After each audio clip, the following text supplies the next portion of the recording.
Pemerintah resmi menaikkan harga LPG non-subsidi imbas perang berkepanjangan di Timur Tengah yang menyebabkan harga acuan untuk LPG melonjak.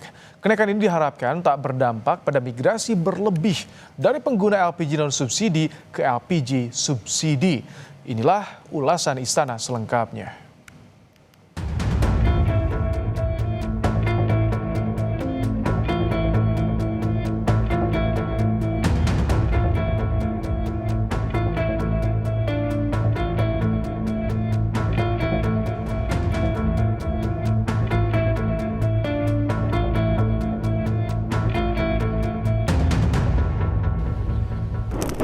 Pertengahan April 2026, Pertamina resmi menaikkan harga LPG non-subsidi, yakni ukuran 5,5 dan 12 kg. Apakah penyesuaian harga ini sudah tepat untuk merespons gejolak biaya energi imbas perang di Timur Tengah? Ataukah perlu langkah lain agar beban anggaran negara bisa diselamatkan? Saya, Cindy Permadi, inilah ulasan Istana. Imbas perang di Timur Tengah yang kini belum menunjukkan tanda-tanda mereda sudah mulai berdampak pada mahalnya harga energi global. Di Indonesia, selain harga minyak, harga LPG non-subsidi kini juga mengalami kenaikan.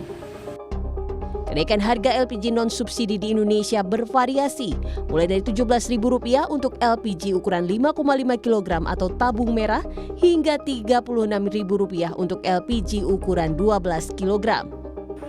Kenaikan harga LPG non-subsidi yang mulai berlaku pada 18 April 2026 mulai dirasakan para pengusaha UMKM.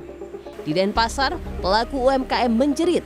Mereka mengaku biaya produksi meningkat akibat kenaikan harga gas, sehingga mengharuskan mereka untuk menyesuaikan harga jual produk.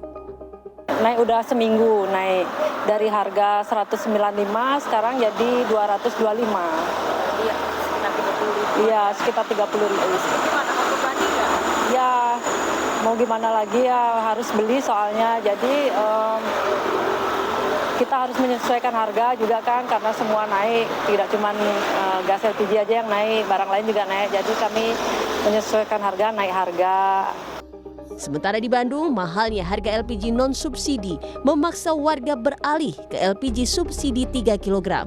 Mereka mengaku terpaksa beralih menggunakan LPG bersubsidi demi menekan pengeluaran. Pertama sih 12 kilo, tapi sekarang kan apalagi naik ya. Udah mau ya maklum lah, pensiunan.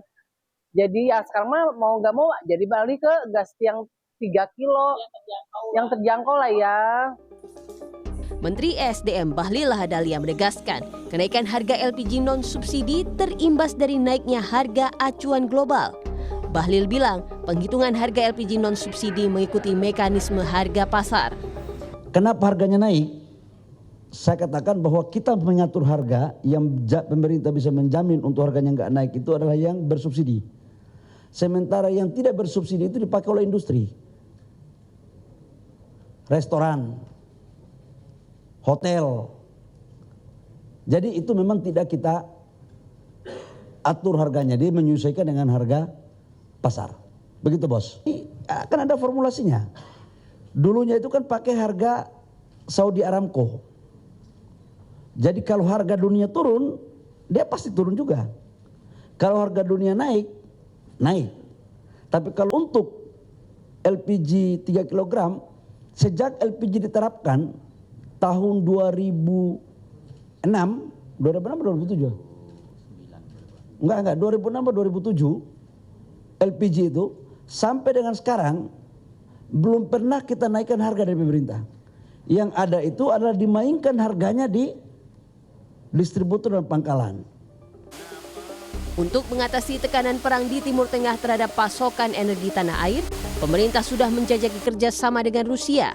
Presiden Prabowo konsultasi dengan Presiden Putin soal kerjasama energi. Saya juga datang untuk konsultasi karena situasi geopolitik dunia mengalami perkembangan dan perubahan yang sangat cepat.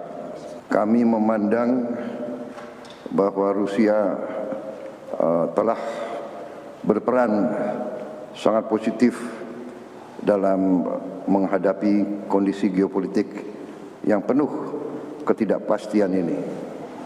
Karena itu kami merasa sangat perlu untuk konsultasi bagaimana kita hadapi situasi ke depan, dan terutama kalau bisa kita terus mempererat kerjasama terutama di bidang ekonomi dan energi.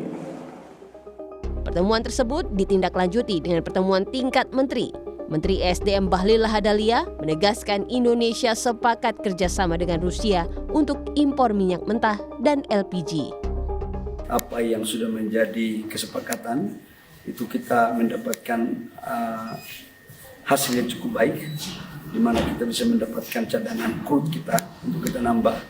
Bersama itu juga kita akan bisa mendapatkan LPG.